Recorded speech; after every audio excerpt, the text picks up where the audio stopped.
It was good. Memories of working with Sherri Martel, managing you and all. Sherri was great. I loved Sherri. I met Sherri in early '60s. I mean, late '60s in New Orleans. When she was a stripper, and it was funny because when I went to Minneapolis, Sherri, I didn't even remember her. We were on a plane to Las Vegas, and I was flirting with her. I was trying to pick her up, and everyone was laughing except for me because I didn't know the rib. The rib was it's Sherri, and I didn't know. I couldn't place it. Then she said, "You know who I am?" I said, "I don't have a clue who you are. I just want to go out with you." She said, "I'm Sherri from Louisiana." I said, "Oh shit." So it was a great time, and Z and her, they got me one night in Vegas. I was in the room, and I was in there with a lady, and I don't know how Sherri talked them into it, but they popped the door with the key, and Sherri had a bucket of water, ice cold water, and threw it on me, and I was pissed. And I jumped out of that bed, and I mean, I was hot. And I went and slammed that door, kicked them out of there, and I'll be goddamn 10 minutes later, she did it again. And I said, payback is going to come. So for about 2 months, she said, please just get it over with. I was so sweet to her, nice, didn't do anything. I waited until we got to Salt Lake City one day. It was 110 out. She was sitting at the pool with Candy Devine and Kurt and Scott and Buddy, and everyone was out there, and I opened up a window on the 5th floor, and I had a bucket, garbage can, and I filled it up with ice, and I let it melt, and I filled it up more. And I got up there, and I looked, and people from the hotel were staying out there, and I dumped that bucket out, and when that hit her, she'd come out of her top. I said, gotcha. Huh. And it was good. We had a lot of fun. Sherri was a fabulous lady and a hard worker, and I love her to death. Was there ever any romance between you and her? Sherri and I were together a lot of times. Right. Yeah, Sherri and I, she was my roommate for a long time. There you go. But I was telling the guys earlier, I said she was my roommate, and we were in Denver one night, and my wife didn't know about this. I mean, the lady I was going to have my wife, we did.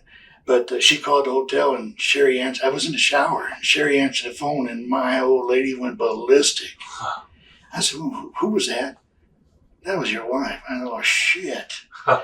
I said, now we got to get out of this. He said, we'll get out of it. So we went back to Minneapolis 2 days later, and she said, I got it under control. I'll call your wife. We'll take her out to dinner. Went to the best steakhouse in Minneapolis. By the time dinner was over with, totally forgotten. Everything was great. I mean, and then the next day, sure, yeah, I got in the car and took off to Milwaukee. So she was a great lady.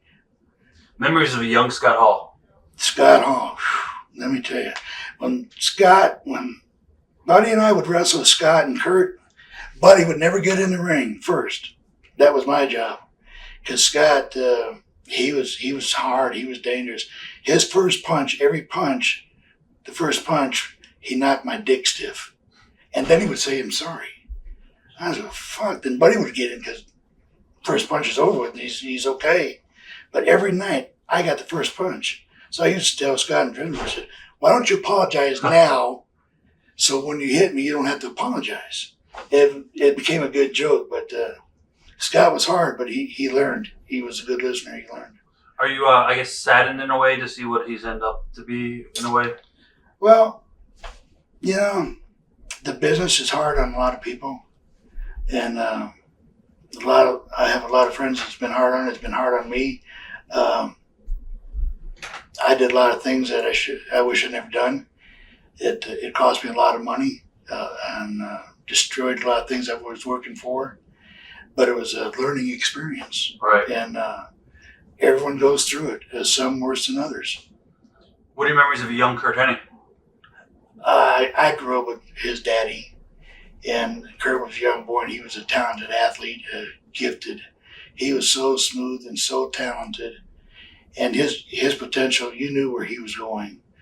But he was just such a great guy in the ring, a great guy outside, and he loved the rib. I mean, you could play ribs on him, and he'd come back and get you even better. I mean, we got him all the time on the plane when we would go from Minneapolis to San Francisco or to Vegas. He would wear his sandals and shorts. He'd be sleeping. When he goes out, he's out.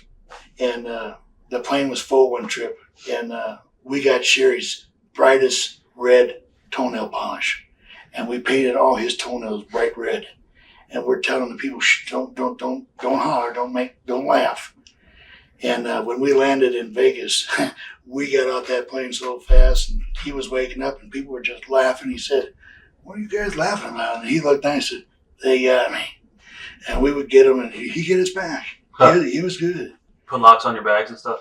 Oh, the locks on the bags were that was great. I mean, we used to put locks on the rockers' bags on the dresser in a hotel room and padlock them, and they would have to take the damn drawers out and go through the lobby, and they would have to break these drawers off, and the handle would still be on them on some of them, and they go through the airport with the lock on there, and we used to do some shit.